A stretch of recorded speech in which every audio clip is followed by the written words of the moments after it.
Hello, everyone, and welcome to Coding for Kids by Kids. And before we start, here we have our website here. It's codingforkidsbykids.com. Join us on Telegram, Instagram, and YouTube. There's a link for the channel here, and just search up Coding for Kids by Kids on all of them, basically. Now, we're going to be sharing you Training Camp 3 on Competition Ready. So first you go to Units, go down to Competition Ready, and we're on Training Camp 3 reacting to lines. And for this one, you need to watch the video first.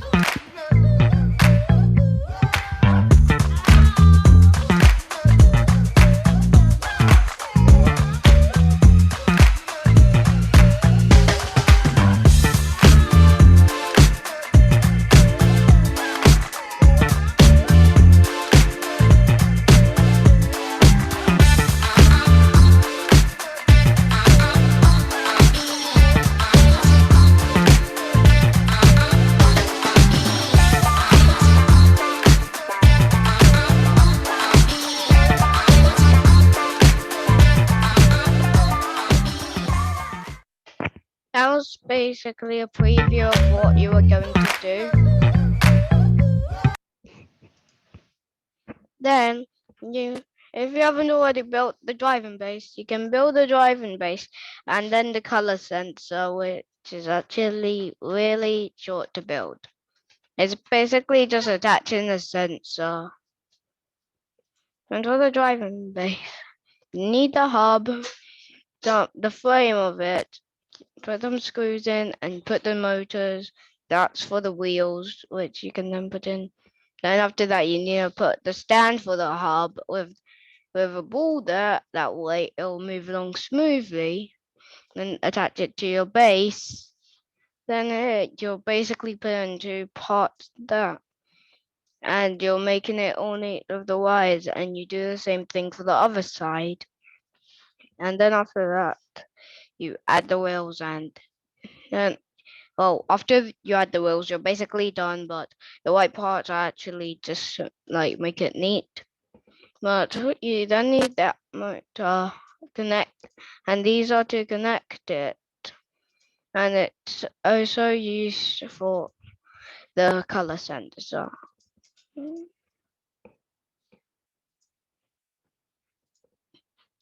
So it has the code, so you have to try the first programming stack one. And it's going to be, so you have to, the motors are set to C and D, so you have to put the cables in a specific spot. Set the movement speed to 50 or you can increase it, and straight 0 means straight forever, and wait until the sensor, which is connected to B, is black. Then after that, it'll then stop moving. It's important that you put the B as color, because if you put like another color, it would actually just end up messing up the code a bit. So on the right one, you'll make it drive on the line using the color sensor. It might go wonky, just going side to side, but just make sure it stays on the line.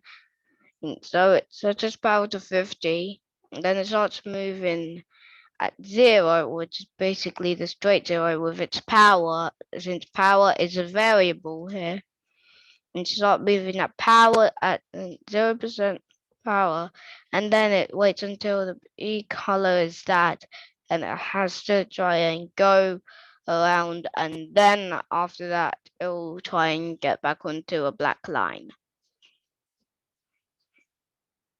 And after that, you can change the speed. That way it can go faster, and you can organize a race if you have multiple driving bases of color sensors to see which one can go for the fastest. But I also think I have a project for the Python. Yeah.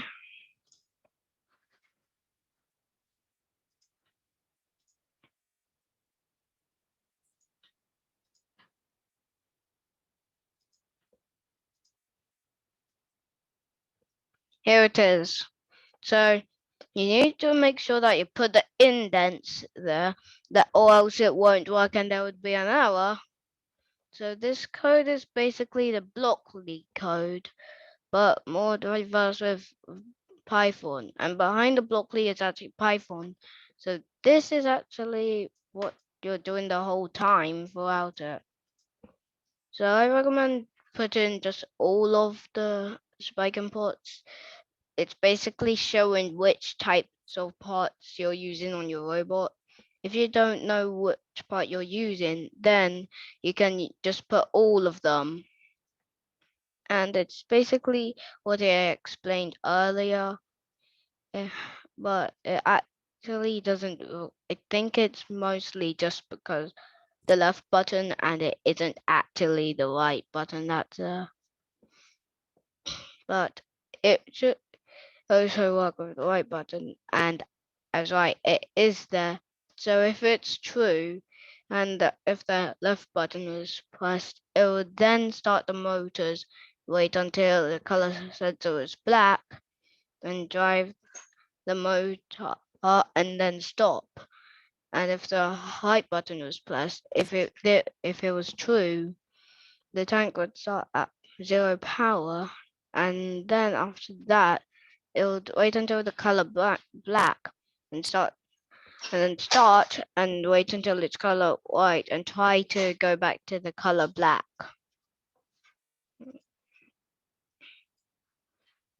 Now we're going to try and see what happens.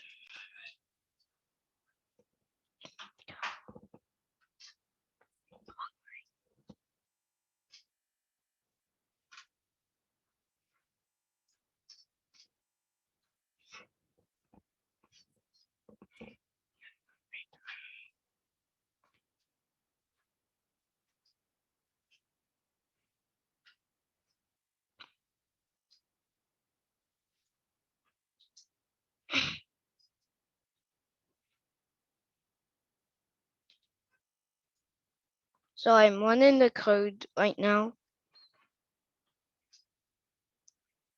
So should maybe start moving.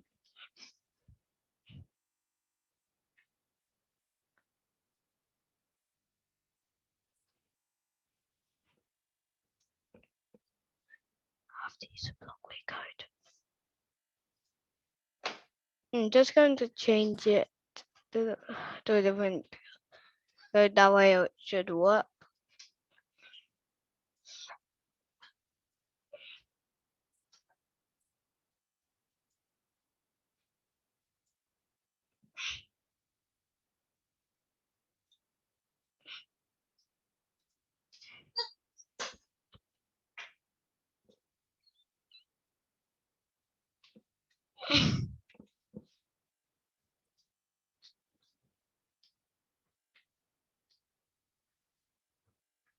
Okay, now it's working.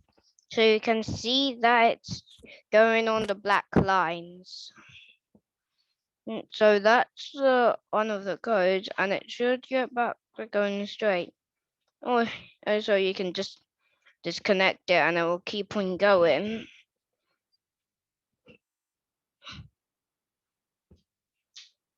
And then it will then turn because of that little tiny black line, and it can detect some of the like small black lines. Like it might be able to detect this one. So sometimes it's able to, but sometimes it doesn't.